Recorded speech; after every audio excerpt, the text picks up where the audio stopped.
छत्रपती शिवाजी महाराजांचा इतिहास पुन्हा एकदा बदलण्याचं काम अमित शहानी एक वक्तव्य केलं होतं परवा.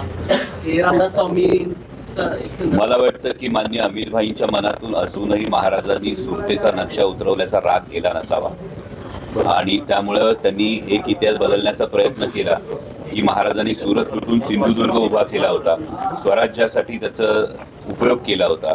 परंतु आता मात्र महाराष्ट्रातले रोजगार लुटून सुरतला नेण्याचा त्यांचा डाव आहे आणि आता तो डाव महाराष्ट्र हाणून पाडणार हे बघितल्यानंतर कुठेतरी इतिहासाची छेडछाड करण्याचा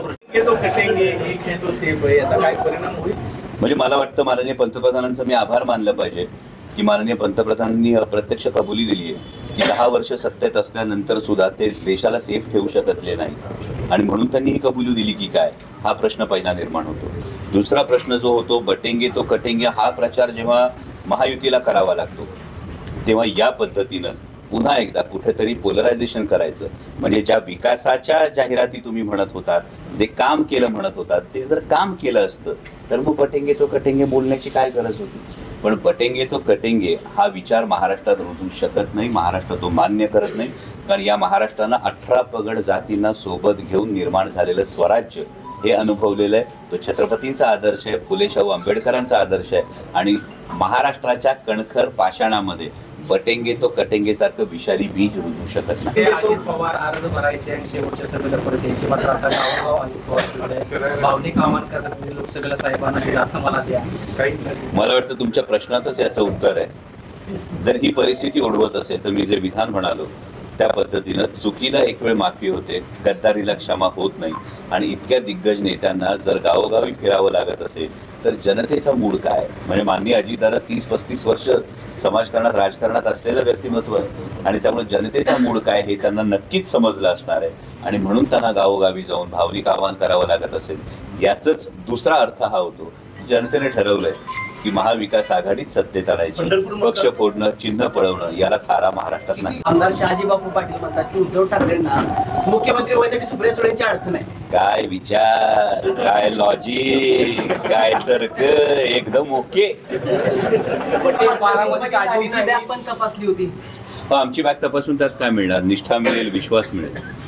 आम्ही काय सुरत गोवा गुवाहाटी करून आलेलो नाही आणि त्यामुळे बॅगा तपासायच्या त्याला आक्षेप असण्याचं काहीच कारण नाही. नियम आहे, नियमानुसार करावं.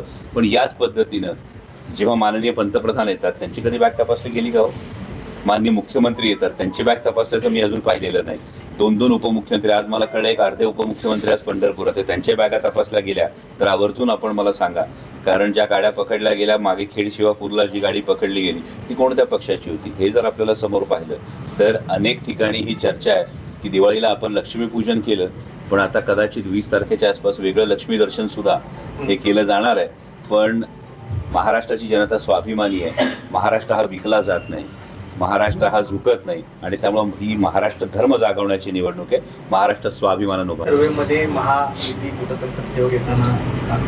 काल जो आलेला सर्वे आहे हा सर्वे करणारी कंपनी जी आहे ही कंपनी काही महिन्यांपूर्वी माननीय गौतमभाई अदानी यांनी विकत घेतलेली कंपनी.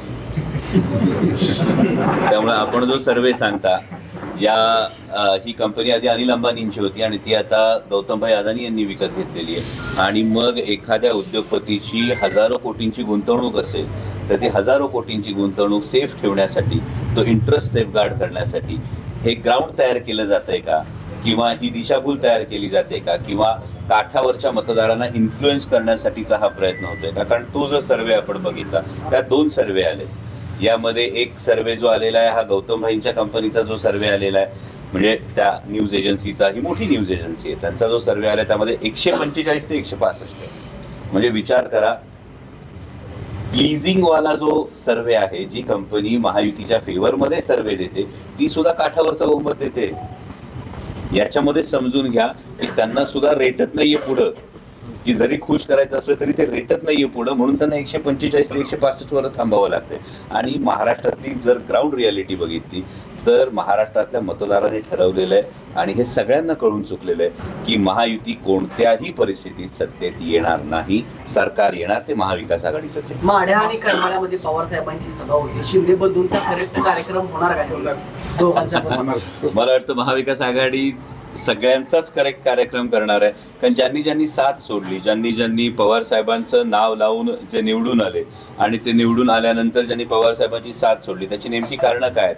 हे राजदीप सरदेसाईंचं अन इलेक्शन दॅट सरप्राईज इंडिया 2024 या पुस्तकामध्ये अनेक खुलासे आहेत आणि या खुलासामध्ये महाराष्ट्राची संस्कृती, महाराष्ट्राची परंपरा आहे. महाराष्ट्र एक वेळ चुकीला माफी करू शकतो पण गद्दारीला क्षमा करत नाही. शरद पवार हा भूतकाळ आहे महाराष्ट्राचा आणि भविष्यकाळ हा देवेंद्र फडणवीस, अजित पवार आणि एकनाथ शिंदे.